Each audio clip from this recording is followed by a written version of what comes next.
But you came around, then you knocked me off the ground from the start.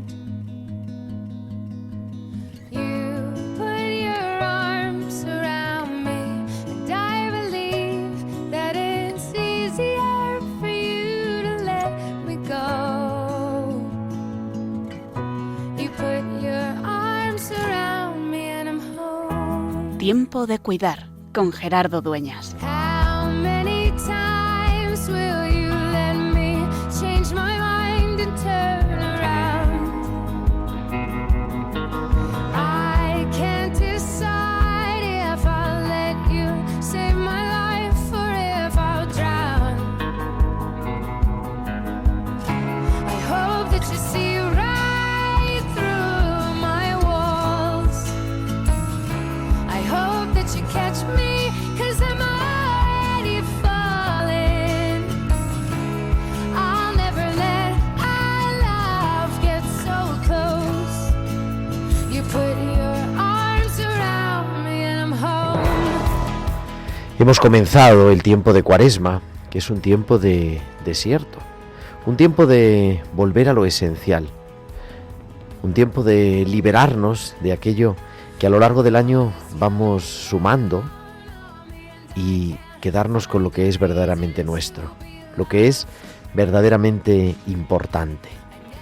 Por eso, en ocasiones podríamos decir que también cuando acompañamos al enfermar, puede ser un momento de Cuaresma anticipada, de Cuaresma personal, porque es una ocasión de darnos cuenta de lo verdaderamente importante.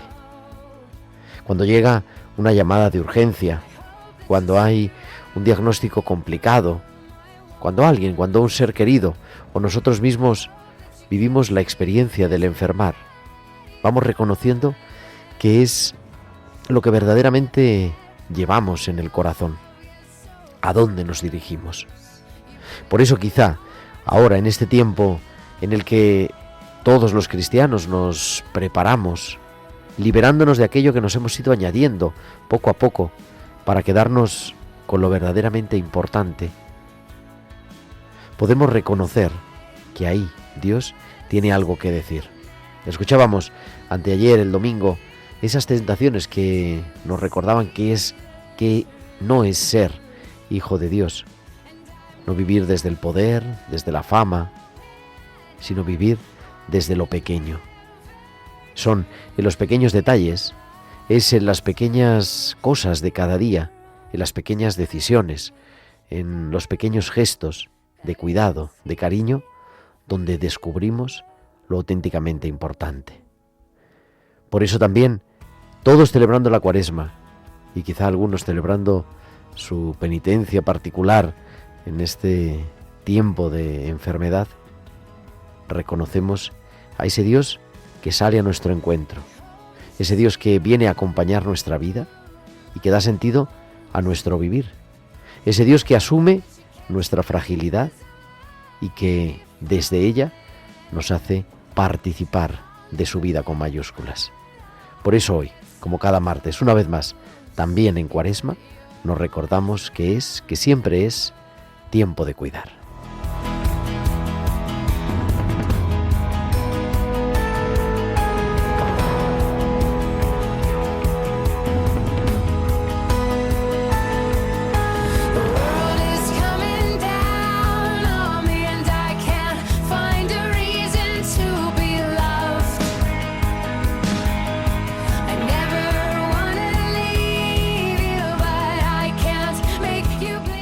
Muy buenas noches, queridos amigos de Radio María. Son las 9:04, las 8:04 en Canarias y comenzamos en directo desde los estudios centrales de Radio María en el Paseo de los Lanceros de Madrid esta nueva edición de Tiempo de Cuidar, que suma ya la 367, 1 año y 2 días de programas.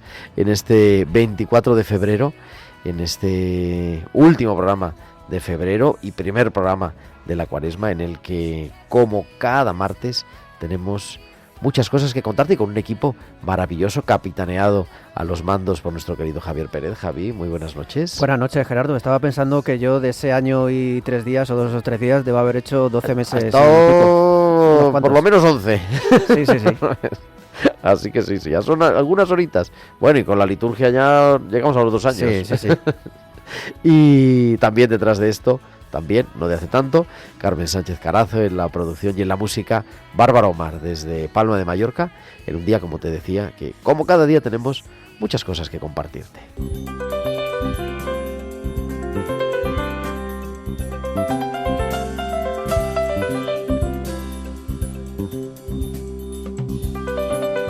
Y es que vamos a conocer una asociación, no una asociación de vecinos, sino una asociación de médicos católicos. Vamos a hablar con su presidenta y vamos a acercarnos, el otro día lo hacíamos, pero muy rápidamente, al segundo Congreso Nacional que han tenido hace unos días y nos van a hablar pues de todo ello, de cómo vivir esa doble vocación, la vocación como bautizados, como hijos e hijas de Dios, y la vocación al cuidado también de manera profesional.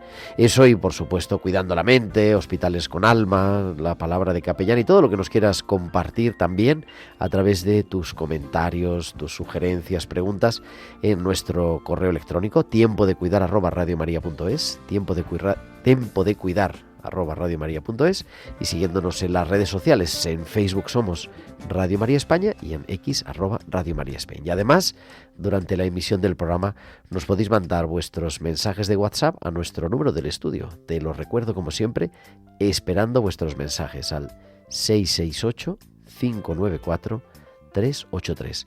Al 668-594-383. Pues son ya las 9:07, las 8:07 en Canarias, y viajamos hasta Bilbao porque ahí nos espera Valcisa, que como cada semana nos trae sus hospitales con alma.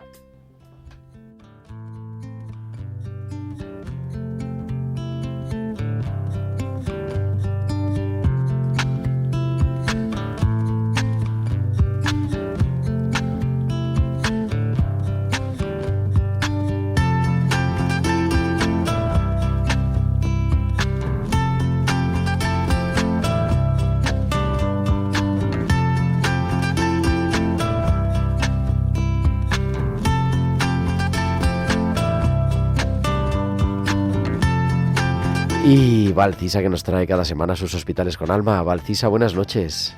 Buenas noches, Gerardo, y buenas noches también a todos los oyentes. Control Z en la vida. El poeta británico Alexander Pope dijo: errar es humano, perdonar es divino y rectificar es de sabios. Cuando uno se equivoca y le gustaría poder cambiarlo, se da cuenta que aunque en el ordenador las teclas de Control Z permiten rehacer lo hecho, en la vida real no es posible. Por desgracia, no se puede volver a recorrer el camino hecho, y solo nos queda intentar enmendar los errores y con sabiduría aprender de ellos. Conforme más vivimos, más cosas tenemos de las que nos arrepentimos, y eso es algo que los pacientes nos lo hacen saber. En Hawái existe una técnica llamada Ho'oponopono, utilizada para encontrar paz interior en momentos de gran conflicto o final de la vida, y que consiste en poder compartir lo que uno siente a partir de 4 frases que empiezan con un te quiero, gracias, te perdono y perdóname. Hasta la semana que viene. Hasta la semana que viene, Valcisa. Aquí te esperamos, como siempre, en Tiempo de Cuidar en Radio María, con tus hospitales con alma.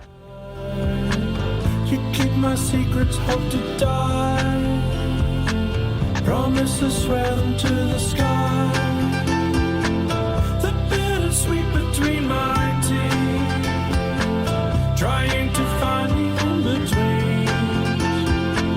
Fall back in love eventually. It's uneasy to find, but if you're looking, you'll see plenty around. It's in the background and out in plain sight. Good things happen all the time.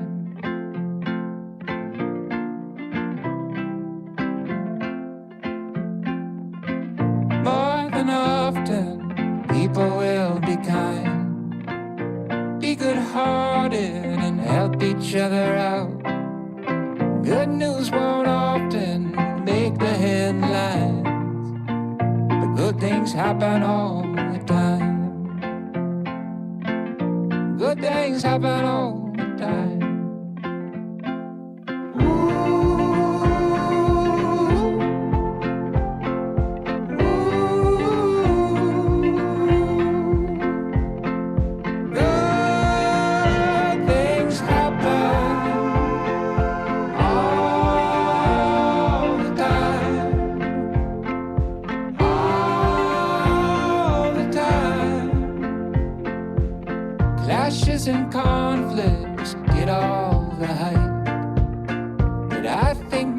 of us get along just fine.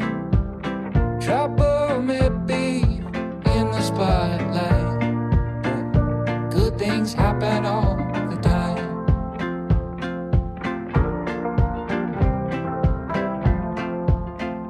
There's a couple of shadows, but plenty more light. Some doing wrong, but so many doing right. Behind the clouds is a sun ready to shine. Good days happen all the time. Good things happen all the time. Good Things Happen. Las cosas buenas pasan de Lay-Up. En directo las 9:11, las 8:11 en Canarias, en Tiempo de Cuidar en este 24 de febrero.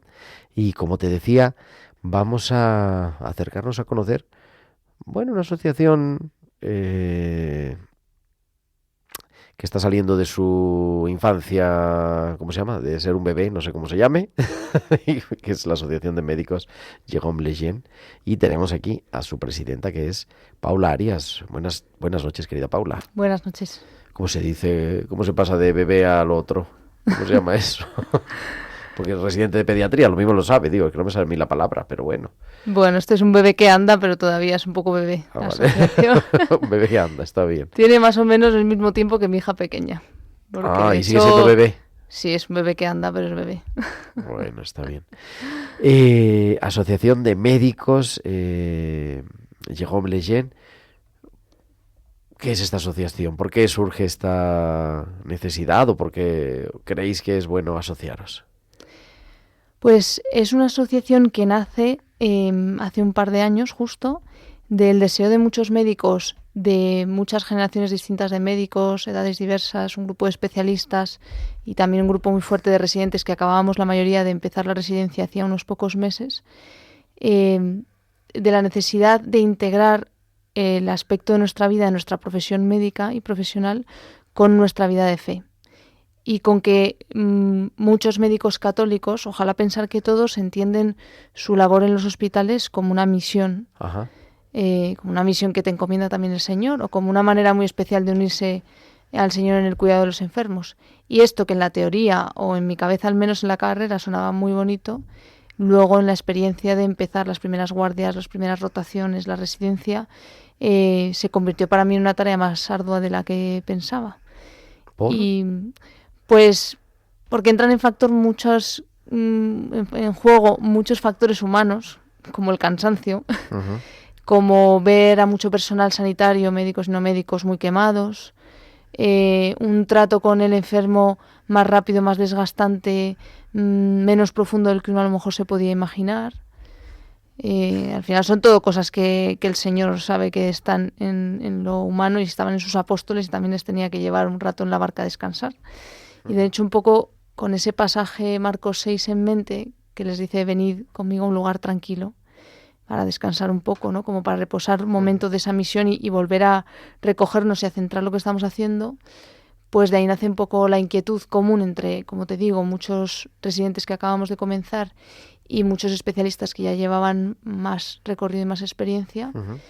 Y esto cristaliza en la asociación, en esa necesidad de esta vivencia que vemos que nos puede costar y que es muy beneficiosa para vivir como una unidad las cosas del día a día, nuestra vocación familiar, nuestra vocación de médicos y nuestra relación de amistad y de envío con el Señor, y la necesidad de vivirlo juntos. Bueno, ahora una cosa que se me ha venido a la cabeza, pero antes vamos a hacer una cosa formal. ¿Y por qué el nombre?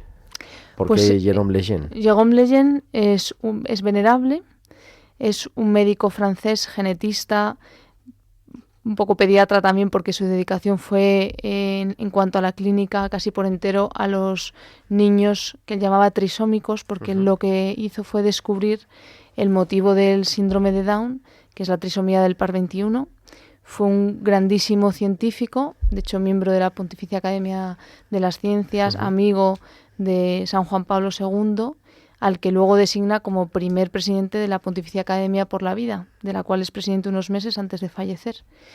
Un esposo, padre de familia, de 5 hijos, un hombre muy grande, que vivió su vida, yo creo, con mucha humildad, pero que precisamente el descubrir esto de la trisomía del par 21 le puso en una situación comprometida, porque en Francia, en esa época que se estaba buscando legalizar el aborto, esto se usó como un motivo de diagnóstico prenatal para empezar a abortar estos niños. Y entonces es cuando él pues tuvo que erigirse como defensor de estos niños, de estos pacientes. Y esto le costó su carrera profesional, muchas críticas, que le retiraran fondos para su investigación. Entonces, ¿por qué el nombre? Pues resulta que este hombre desde el cielo debe estar trabajando mucho por inspirar iniciativas así, porque no es solo esta, sino muchos otros grupos, incluso que ya existían, que recibían por título, se ponían el nombre de Jérôme Lejeune, un grupo de ginecólogos, de los cuales están muchos integrados en la asociación y son de estos especialistas con más experiencia que te digo, que también han sido socios fundadores y están en la junta directiva.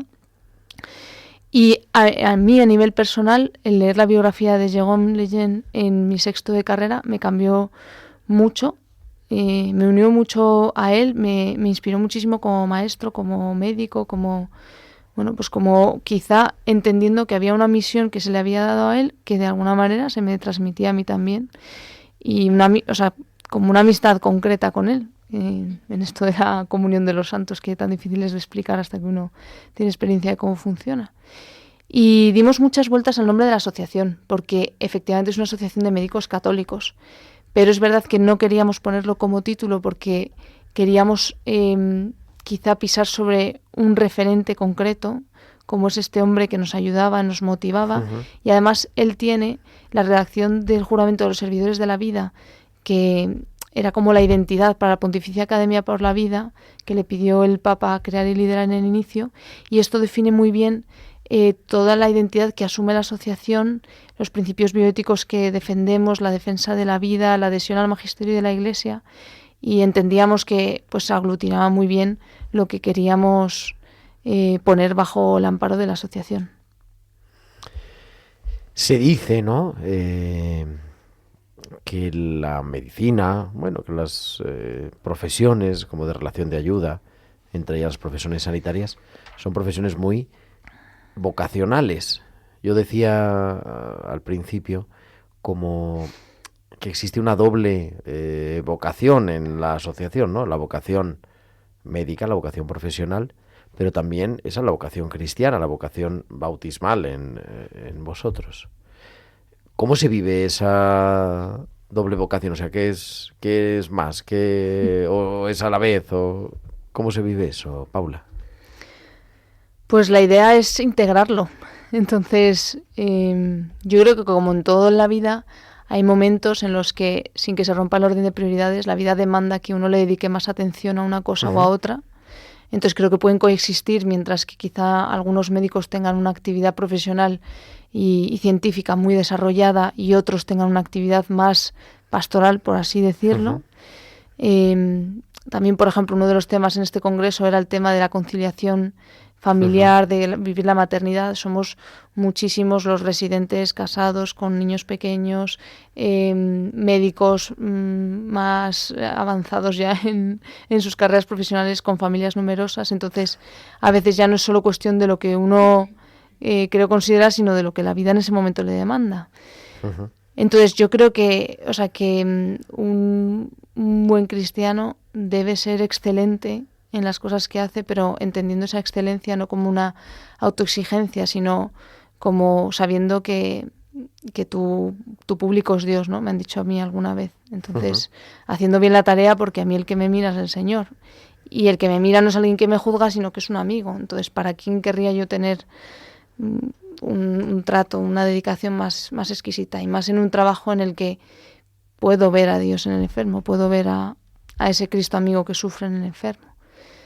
Entonces, pues te diría que ambas se tratan de integrar y que tratas de dar sentido a esa parte de vocación profesional, al menos en mi caso, desde la misión que entiendo también que pide el Señor. Como presidenta, no hablando de tu servicio en particular, porque claro, pero cuesta manifestarse como un médico creyente hoy en día en los hospitales, de manera especial en los hospitales públicos, podríamos decir, ¿no? se ve con naturalidad, es igual, hay indiferencia.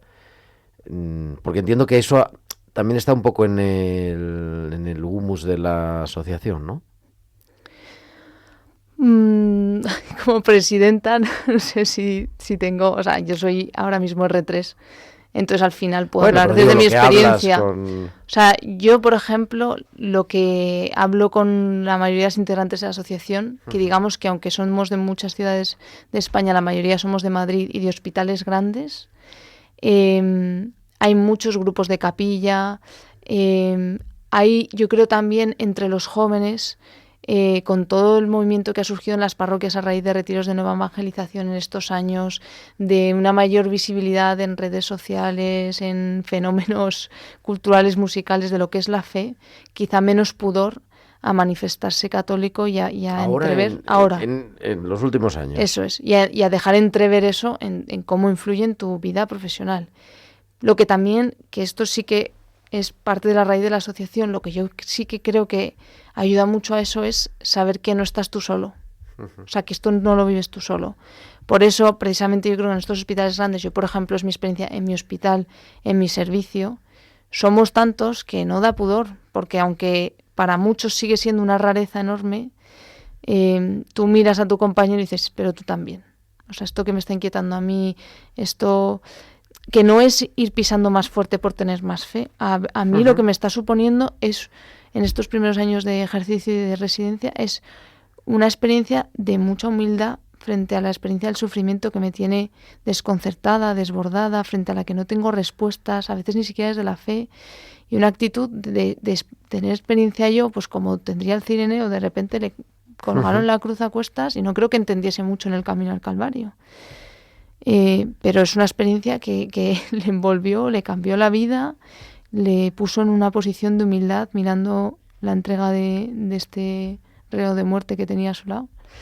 Y entonces yo creo que al menos esa es la experiencia entre los jóvenes y en hospitales donde además, claro, la asociación va posibilitando, ya somos unos 150 socios, han asistido 220 personas al congreso, con lo cual la gente se va encontrando lanyards de la asociación colgados por el hospital en otros médicos que llevan su identificación. Entonces yo creo que te miras y dices, ese tú también, que no es tú también compartes mi pensamiento del mundo o mi esquema mental, o no, es tú también eres amigo de mi amigo. Recuerdo uno de los sacerdotes que han acompañado el inicio de esta asociación, al que yo conozco mucho, nos decía, el día que nos reunimos los socios fundadores a firmar los estatutos, nos decía, a lo que estáis llamados con la asociación es a ser amigos, o sea, a ser médicos amigos y a vivir vuestra vocación, la que a cada uno individualmente se os pide, en amistad, en comunidad, que es lo que se le pide a la Iglesia realmente. Entonces yo creo que eso sí, ese caldo de cultivo sí se crea, sí se genera. Es lo que se percibe también en el ambiente, por ejemplo, en el congreso hace un par de semanas, la gente feliz, cómoda. Y yo creo que eso pues ayuda mucho a vencer los pudores y bueno, pues lo que a todos nos pasa en nuestro ámbito profesional, que aquí que encima tocas temas tan centrales a la vida humana, a momentos tan importantes de la vida de las personas, ves a un ser humano tan frágil, tan débil, que son conversaciones que surgen. ¿Por qué estudias medicina? Si Pues, se puede preguntar. No, pues mira, estudio medicina porque sin saber qué estudiar y empezando primero de biotecnología, me doy cuenta de que el camino que había iniciado no me atrae poderosamente, que he acabado ahí por avatares de la vida muy sabios y que ese año es un año importante en mi vida. Pero bueno, empiezo a sentir una atracción hacia todo lo que son las asignaturas más centradas en el cuerpo humano, en la fisiología, a mí el tema de la bioética siempre me había encantado y empiezo a ver, o sea, pues porque hay una llamada, de repente a estudiar medicina, una llamada que no había estado hasta mis 19 años, la verdad. ¿Y luego pediatría? Y luego pediatría, con mucha duda también al elegir especialidad, una decisión en parte condicionada porque me atraía mucho el trabajo con los niños. Bueno, no condicionada, ¿no? Bueno, sí, condicionada porque también estaba la cirugía pediátrica y también me gustaba mucho el quirófano. Y bueno, pues por circunstancias, como decíamos, a veces confluyen vocaciones en el momento. Y yo me enteré, yo estoy casada, me casé entre quinto y sexto de carrera y me enteré que estaba embarazada 10 días antes de elegir la especialidad. Entonces eso también pues jugó un papel en qué hospitales pensaba, en qué ciudades pensaba, en cómo veía que se podía plantear la residencia. Ujú. Y así que pediatra. ¿Y cómo vivir ahí esa vocación cristiana? O sea, digo, no en el día a día ahora, o sea, cómo, no sé, te proyectas tú a futuro, es decir, en qué se nota que una pediatra, porque yo que sé, a lo mejor hay otras especialidades más, en fin, no sé, ¿por qué, cómo vivir esa vocación creyente como pediatra? Pues mira, yo recuerdo, esta es una definición de pediatra que nos dio, de pediatría que nos dio el jefe de servicio que era entonces del clínico, que era profesor de pediatría, que ahora ya no está ahí, que es un médico que ha sido también un gran maestro, y nos dijo que el pediatra era el que defendía al niño desde el momento de la concepción hasta los 16, 18 años. Y a mí eso me impactó porque otra de las especialidades en las que pensé mucho fue en ginecología. No lo quería yo decir antes, pero... Entonces es verdad, pero es verdad que yo veía en la pediatría la posibilidad de ser el que defendiendo al niño lo hace desde que el niño es niño, desde el minuto 1 de existencia, desde la concepción. Y esto que es una visión que no está nada integrada en la medicina y que muchos ginecólogos, especialmente los de nuestra asociación, que son muy conscientes de que tienen 2 pacientes delante cuando hay una mujer embarazada, pero bueno, pues el niño yo creo que es lo más vulnerable y lo más frágil que hay por mucha declaración y derechos del niño y todo. Es una fragilidad y una vulnerabilidad que no podemos entender, más aún incluso cuando no ha nacido, pero incluso nacido, o sea, a la gente le cuesta de verdad mucho entender que un neonato sea una persona, porque tu capacidad de interaccionar con ellos, de saber si les duele, pues bueno, pues es la que hay para un experto y un neonatólogo, obviamente es una diferencia enorme, pero no a ojos de todo el mundo y no a ojos de los médicos. A mí me atraía mucho pues poder ser esa persona, ¿no? Uh-huh. Yo también tengo un hermano que está en el cielo, que falleció al mes de nacer, que se llama Pepito, y también yo creo que es una experiencia que de estas cosas que uno le marcan en la vida sin saber razonar el por qué eso importa cada vez que tomas una decisión, pero que pues que está ahí. Y luego a mí me parece que la manera de ser un médico pediatra católico es aprender constantemente de estas frases del Señor en el Evangelio de que el reino de los cielos es de los niños y de vivir con mucha humildad, porque yo a un niño no le puedo dar lecciones de nada, puedo aprender de él, de cómo sufren, de cómo son capaces de estar en el momento presente, de cómo son capaces tan pequeñitos de percibir el dolor que tienen sus padres, de verles sufrir, de cómo aguantan con paciencia cosas que un adulto no aguantaría sin queja. O sea, muy de rodillas, la verdad, ante cómo sufre un niño. Estamos hablando con Paula Arias, que es la presidenta de la Asociación de Médicos, que no, tú lo dices mucho mejor. ¿Cómo es el nombre? Jérôme Lejeune. Jérôme Lejeune, que te vas a quedar con nosotros, ¿verdad? Eso un ratito más. Y vamos a hablar del congreso que has hecho referencia un par de veces, del que hablamos el otro día también. Así que nada, ¿te quedas con nosotros un poquito, Paula? Fenomenal. Ok, porque son las 9:29 y tenemos ya a nuestras psicólogas hoy, a Marta Torres en Cuidando la Mente.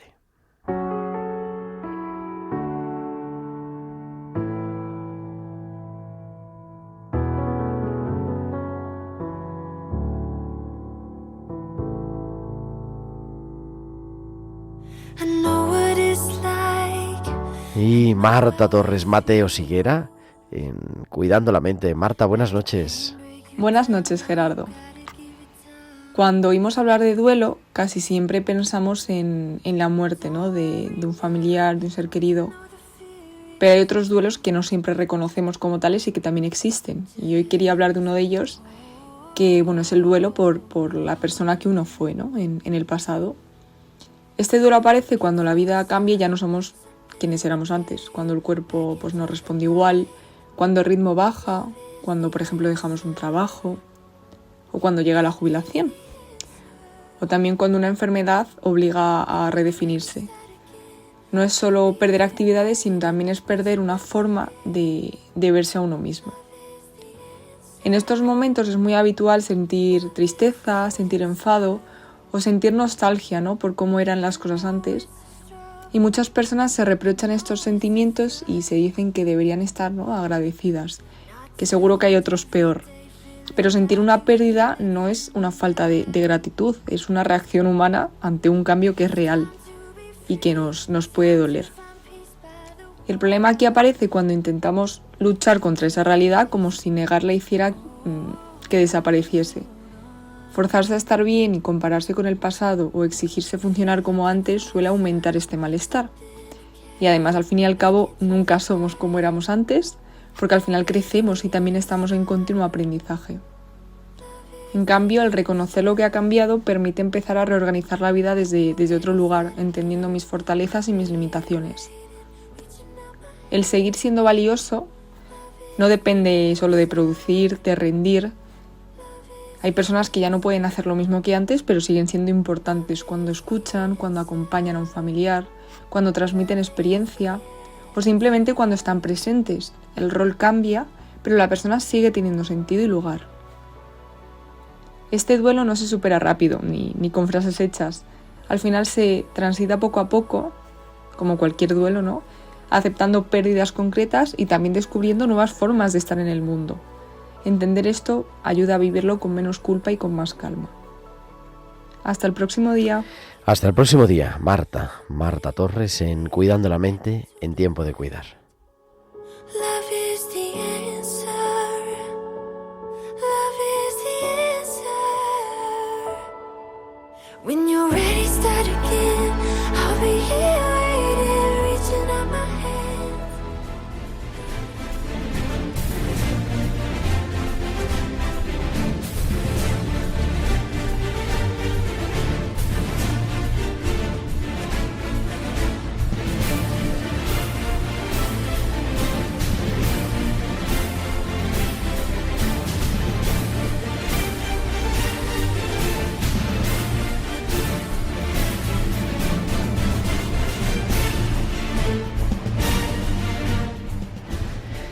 ...9:33, 8:33 en Canarias. Continuamos en directo en Radio María y entramos en Tiempo de Cuidar, en Tiempo de Tertulia.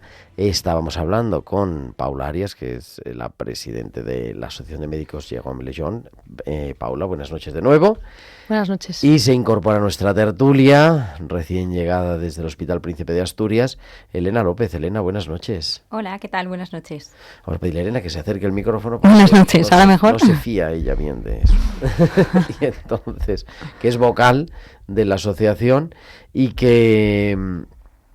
¿Por qué te has metido en la asociación, Elena? Bueno, pues igual que Paula, yo también sentía durante la carrera estudiando medicina que mi vocación cristiana tenía que estar a la par con mi vocación de médico. Entonces, siempre quise montar algo en mi universidad y sí que salió así un grupo de capilla y tal, pero bueno, luego vino el COVID y la cosa se derrumbó y entonces ya terminé la carrera y me enteré de que existía esta asociación y yo pensé, esto es justo lo que yo necesitaba, ¿no? Una red de médicos católicos donde poder compartir la fe y la experiencia profesional. Habéis organizado, digo que era también un poco la excusa que por la que nos hemos conocido, dice el segundo Congreso Nacional de la Asociación, que ha sido hace 2 semanas. Yo pensaba que hacía más. El 6 y 7 de... hace 2 semanas y media, vamos a poner. El 6 y 7 de febrero, con un título, en fin, sugerente y muy amplio, Elena. Al servicio de la vida, ciencia, conciencia y vocación médica. Eso es. ¿Qué es esto? ¿Qué se le ha ocurrido el título este tan...? Bueno, podéis hablar de una tertulia esto. Bueno, el título, en realidad, había varios títulos ahí en juego y la verdad que lo votamos entre todos, ¿verdad, Paula? Sí. Siempre hay más propuestas más espirituales de título, propuestas más profesionales y esto parece que declaraba la intención suficientemente y abarcaba todos los temas que se han tratado en el Congreso, que ha sido tan amplio. Sí, porque no ha sido monográfico. Que había que poner un título que pudiera apadrinar todo. Pero bueno, está bonito, al servicio de la vida, entenderse como profesional sanitario al servicio de la vida. Es, yo creo, que por cuanto menos sugerente, ¿no?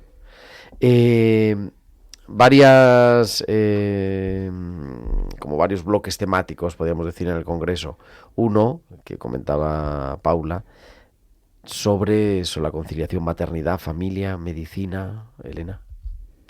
Sí, la primera sesión, de hecho, nos hablaron 3 doctoras, que las 3 tenían familia, numerosa, de hecho, y nos hablaban de cómo conciliar pues la maternidad, especialmente en los primeros años de la residencia, ¿no? Que muchas veces lo primero que te dicen es muy bien que te cases, pero no tengas hijos en la residencia.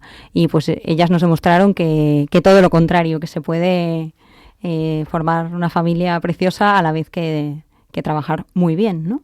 Y que eso no te va a quitar nunca tiempo de estudio ni de formación, que la residencia luego se aplaza y la puedes terminar igual y te puedes formar igual que tus demás compañeros. Uh-huh. O sea que ellas dijeron que sí se puede tener vida más allá del hospital. Exacto.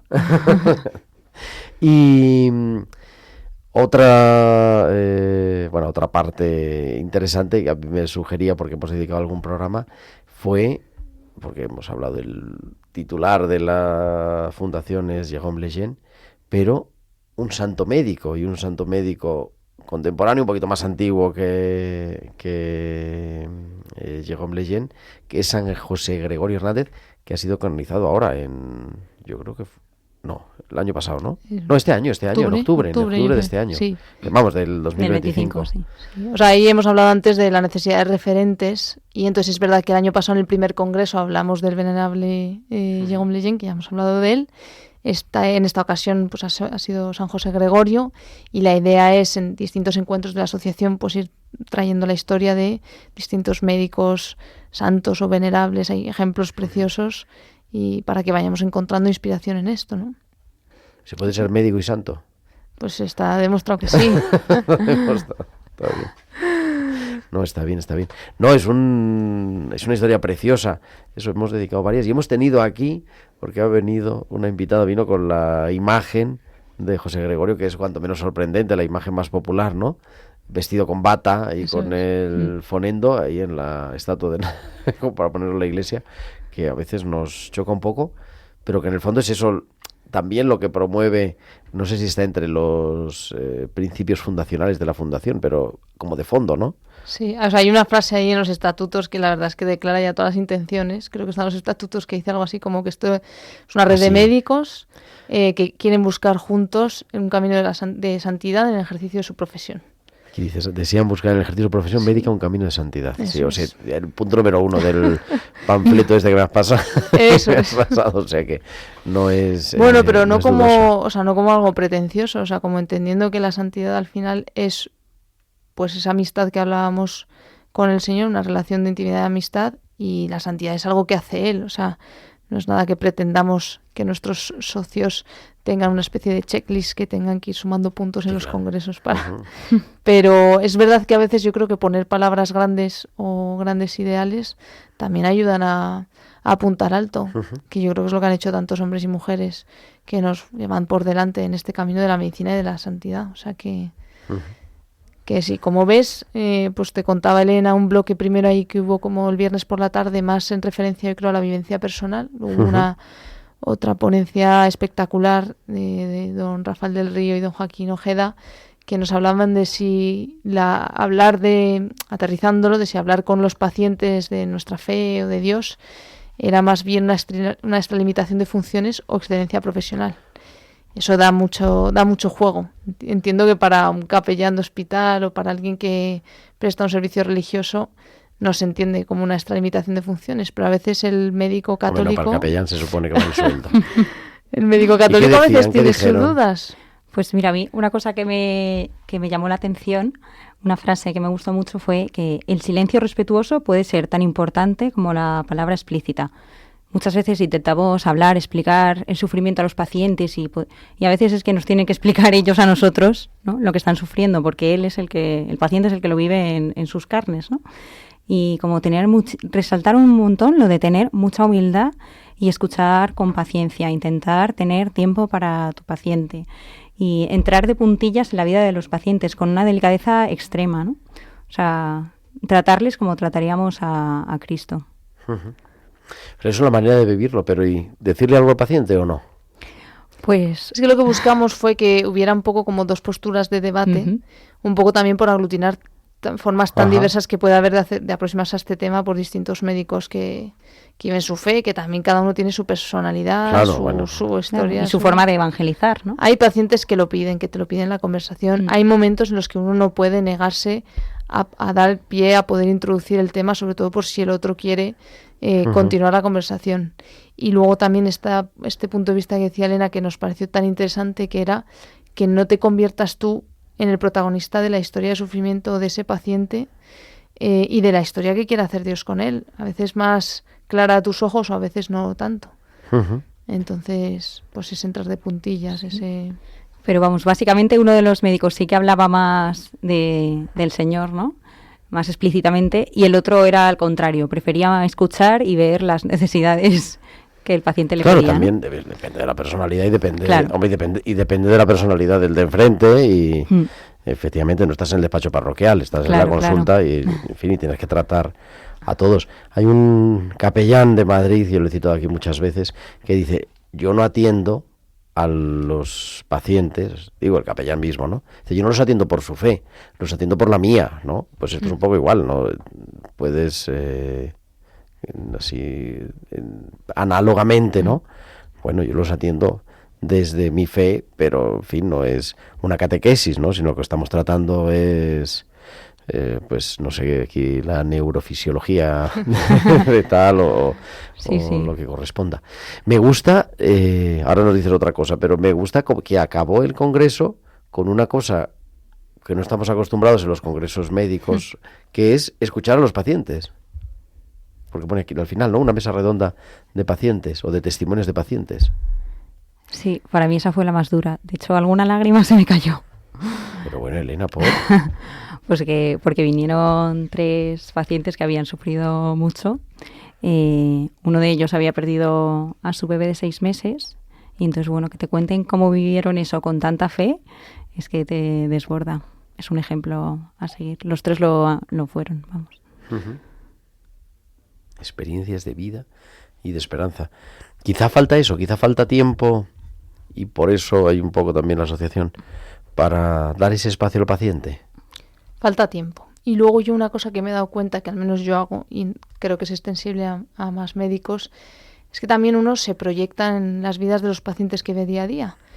Y uno también se permite como el lujo de valorar si la vida del de enfrente con el sufrimiento que está pasando merece la pena o no merece la pena, si esa vida es alegre o es un sufrimiento atroz que no tiene sentido, si yo no sería capaz de soportar esas cargas, entonces ahí entra en juego lo que tanto vemos en nuestra sociedad de querer, en vez de aliviar el sufrimiento y acompañarlo y aceptarlo como una cosa que es de la vida intrínseca a ella, de querer eliminarlo. Y a veces, como te pases, en vez de eliminar el sufrimiento, eliminas al que sufres, ¿no?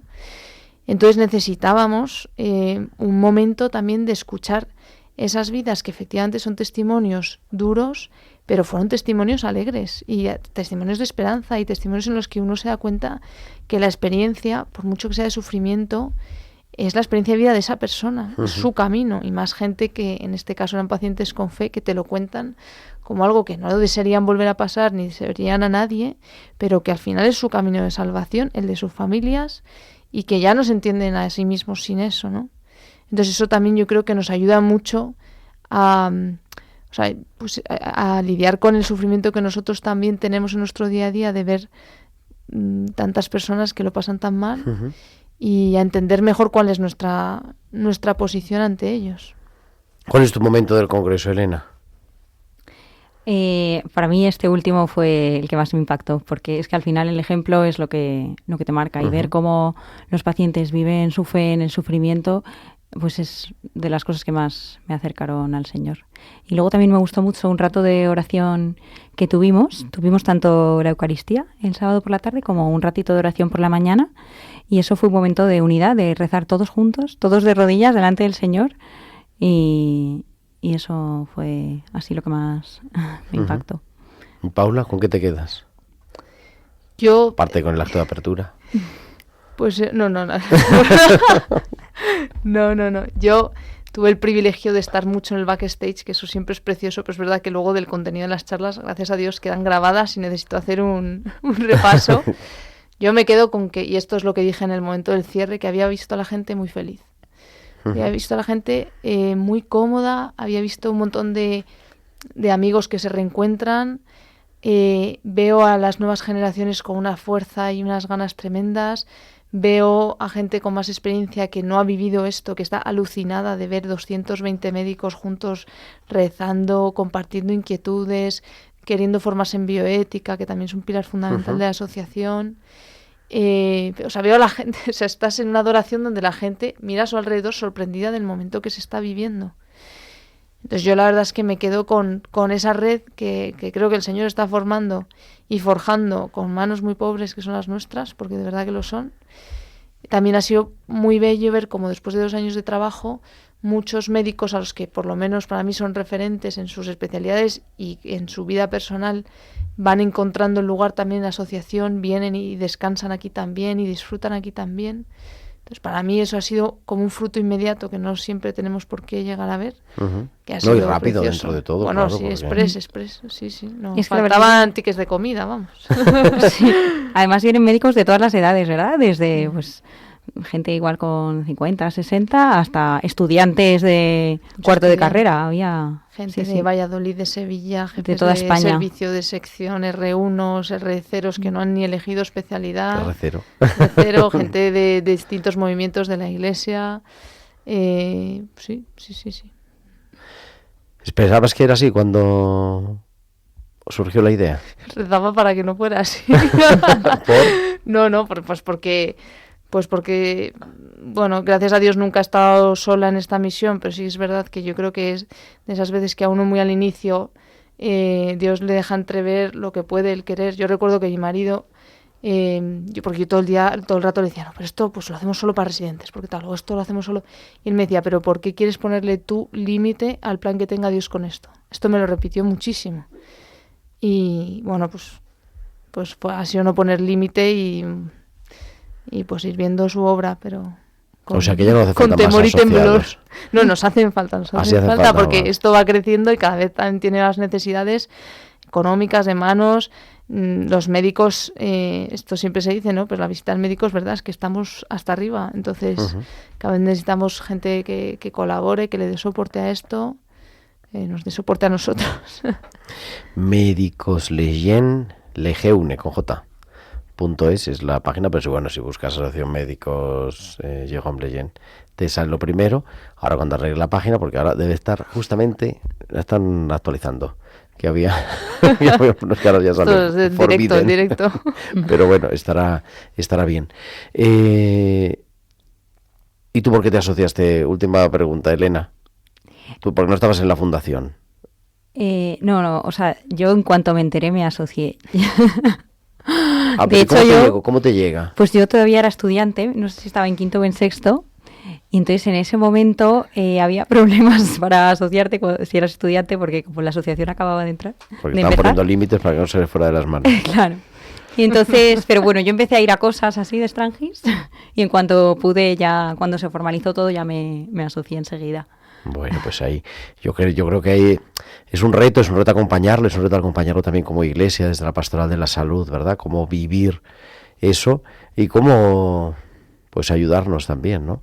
Mutuamente, cómo descubrir, ir acompañando esa vocación. Así que gracias por venir, gracias por compartir, gracias por la idea, gracias por dejar soñar y dejar que Dios, bueno, pues siga actuando y veremos a ver. ¿El tercer congreso ya viene o todavía pues está en el aire? febrero del año que viene. Ah, febrero es anual. Es anual, sí. Es anual. Es anual, lo que pasa es que el siguiente horizonte es montar algún encuentro en Barcelona, Valladolid y Toledo, que son los 3 sitios que ya nos lo han pedido, formar un grupo. Entonces, bueno, pues habrá que hacer mini encuentros de formación y de compartir también. Pues muy bien, nos vais contando. Elena López, Paula Arias, muchísimas gracias a los dos. Buenas noches. Muchas gracias. A usted. Buenas noches. Y tenemos a nuestro capellán, que vuelve hacía tiempito, que no estaba con nosotros. Palabra de capellán.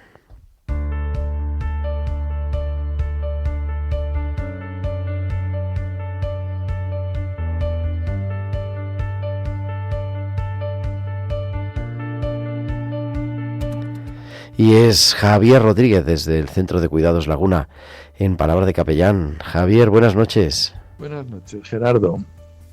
El miércoles, cuando ponía la ceniza y le dije a uno, acuérdate que eres polvo y al polvo has de volver, con una sonrisa me dice, pero no tengo prisa, ¿eh? Digo, bueno, efectivamente no tenemos prisa. Pero estos días estaba pensando que hay una relación inversa entre esperanza y miedo.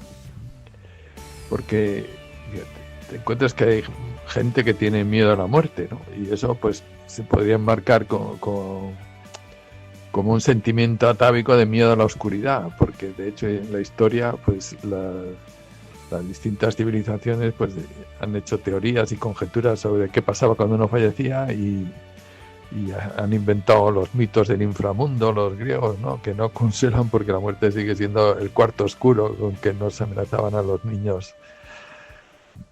Pero aunque siempre ha habido excepciones de gente que afronta la muerte con serenidad y valor. Y ya las historias esas del barquero Caronte y que si los buenos iban al Elíseo y los malos al Tártaro, todos esos mitos ya se han acabado, ¿no? Pero los cristianos, pues puede que tengamos un miedo natural a algunos, pero la esperanza pues nos dice que Jesús vino a salvarnos de ese miedo y tenemos esa fe en que su muerte abrió las puertas del cielo. Y entonces para los que sabemos que la muerte no es un fracaso terminal, pues la esperanza acaba con el miedo. Entonces, porque tenemos la certeza de que será el inicio de la felicidad eterna, que nos va a unir con aquel a quien amamos y que nos ama, incluso pues con todos los seres queridos que ya van por delante y vamos a descansar en los brazos del Padre. Entonces esa muerte pues abre la puerta a la plenitud de la felicidad y la vida. Y luego pues sí, hay gente que tiene deseos anticipados de muerte, pero también ha habido mucha gente que ha muerto con esa ilusión, que tiene esas ganas de morir. Me acuerdo de una señora de un pueblo que me decía, yo le pido al Señor que me recoja. Pues eso, el Señor nos recogerá cuando toque y seremos felices con Él eternamente en el cielo. Que así sea, querido Javier Rodríguez, esta noche en Palabra de Capellán.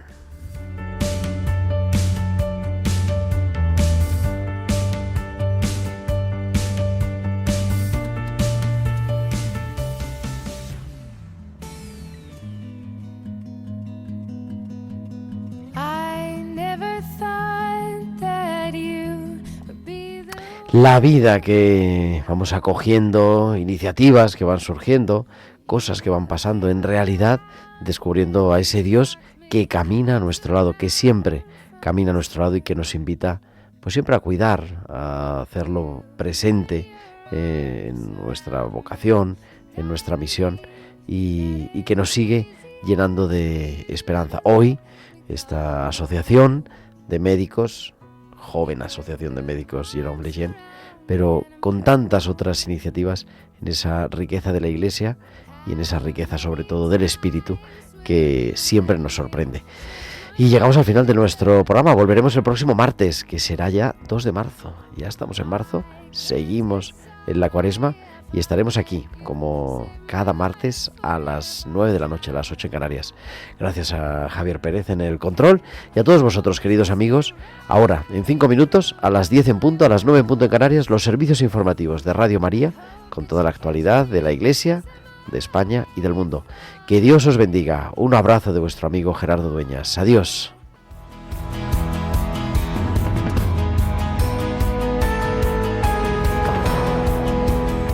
Han escuchado Tiempo de Cuidar con Gerardo Dueñas.